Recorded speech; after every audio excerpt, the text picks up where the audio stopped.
మా కార్యకర్తలు ఎవరైతే అప్లికేషన్ వేసిందో వాళ్ళు ఖచ్చితంగా సమాచారం అనేది రావాలి, అధికారుల దగ్గర నుంచి రావాలంటే దానికి మనకు ఓపిక ఉండాలి.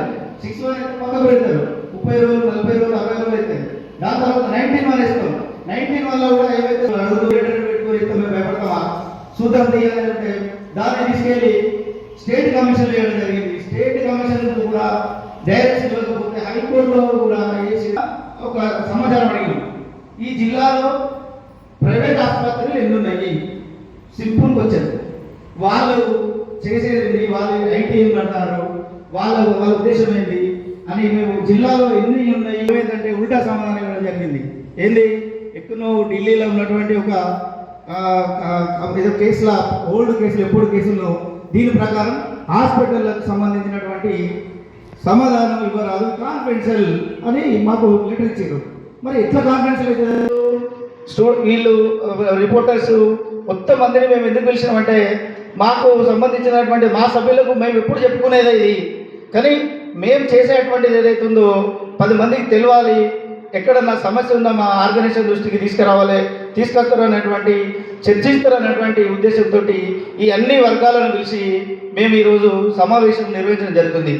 దీనికి ముఖ్యంగా ఈరోజు తీసుకోవడానికి కారణం ఏంటంటే మొట్టమొదటి సమావేశం ఒకటి అంతర్జాతీయంగా ఉన్నటువంటి ఈరోజు ఉమెన్స్ డే కాబట్టి దీన్ని తీసుకోవడం జరిగింది.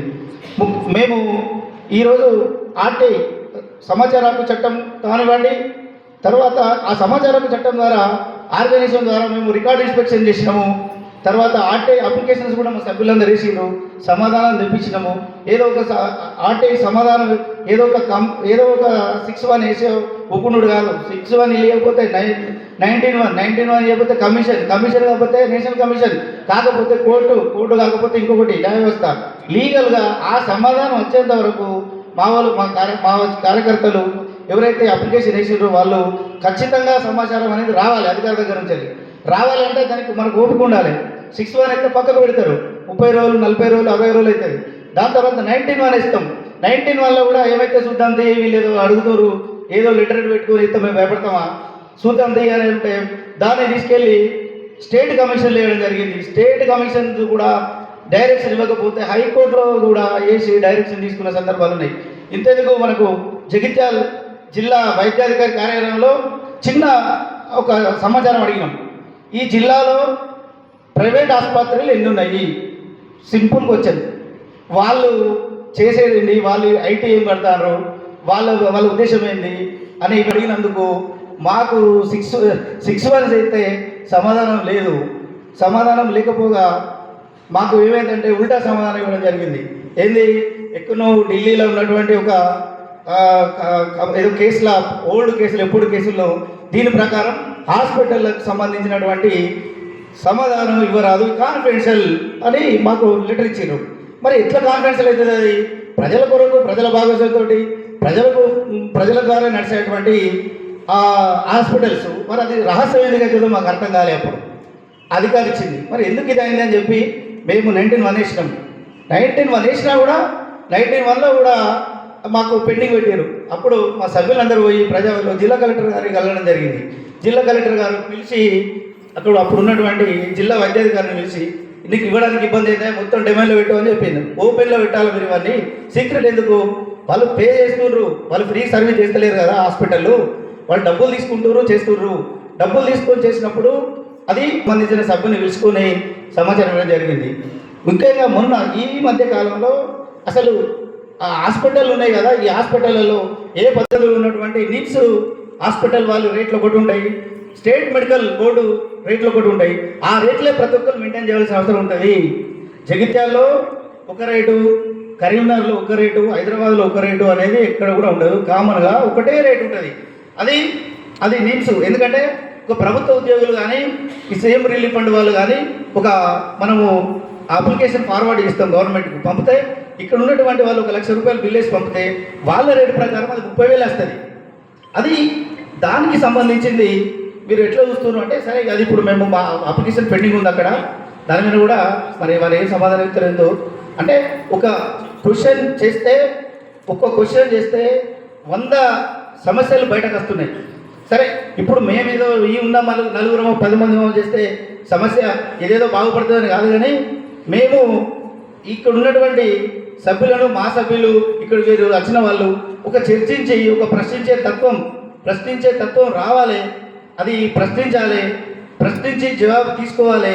జవాబు తీసుకొని ఎవరికి వాళ్ళు ఇండివిజువల్గా ఇప్పుడు మేము తత్వం నేర్చుకోవాలి ప్రతి ఒక్కరు. అంటే క్వశ్చన్ చేస్తే ఏమంటారంటే ఇంకే పర్లేదు అని అందరూ ఏదో అడుగుతున్నారు అంటారు. ఎవరికి వాళ్ళు అడిగినప్పుడు ఎవరికి సంబంధించిన సమస్యను వాళ్ళు పరిష్కరించుకునే దిశకు మన ప్రజలంతా పోవాలి, ఎడ్యుకేట్ కావాలని మేము కోరుకుంటున్నాం. రెండవది ఏంటంటే ఇప్పుడు ఈ కార్యక్రమం చాలా లేట్ అయింది. మన పెద్దలు ప్రత్యేక ఆహ్వానితులు వచ్చినటువంటి సార్ మాట్లాడాల్సిన అవసరం ఉంది కాబట్టి నేను ఇంతటితో ముగిస్తున్నాను. ముఖ్యంగా చేస్తున్నాను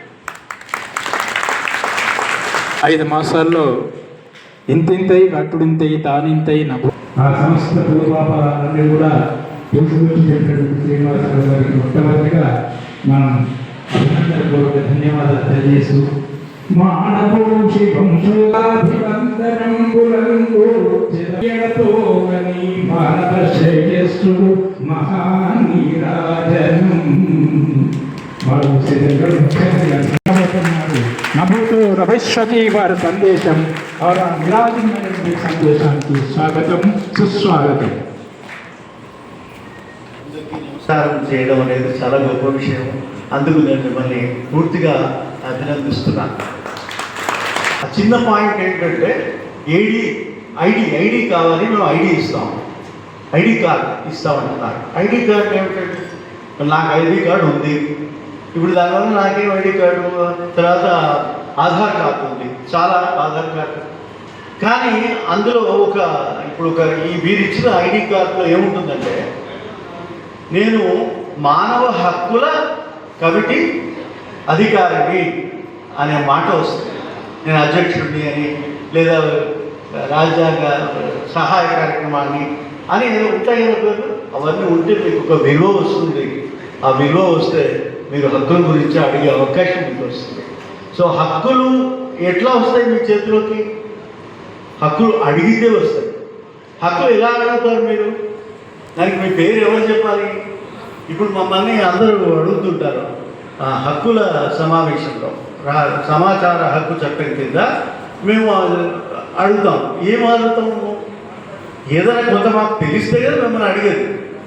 మాకు ఏమీ తెలియదు, అయినా నేను అడుగుతాను, అప్పుడేం చేస్తారు అని ఇట్లా ఒక ఆయన నన్ను చాలా బాగా ప్రశ్న వేశాడు. నిజంగా it's a very good question. అప్పుడు నేనున్నాను, ఒక చిన్న అమ్మాయి 40 కాదు ఏమన్నారు 10 యూనివర్సిటీ 10th లెవెల్ స్కూల్ చదువుతున్న అమ్మాయి అడిగింది. ఇప్పుడు మా బడికి పోయే దారిలో ఒక చెత్త కుండీ ఉంది. ఈ చెత్త కుండీ ఎన్నిసార్లు నింపుతారు, ఎన్నిసార్లు తీసేస్తారు, అసలు నింపకుండా అట్లాగే నింపి అట్లాగే వదిలేస్తారా? దానికి ఎవరు జవాబిస్తారు అని అడిగాడు. ఎంత గొప్ప చిన్న ప్రశ్న అండి. గొప్ప ప్రశ్న, పెద్ద ప్రశ్న, చిన్న ప్రశ్న, పనికిరాని ప్రశ్న. మొత్తం ఆ చిన్న పాప అడిగినందుకు, ఆ 10వ తరగతి చదివే ఒక చిన్న అమ్మాయి అడిగినందుకు మొత్తం అక్కడ ఉన్న అధికారులందరూ జవాబు ఇవ్వాల్సిన అవసరం వచ్చింది.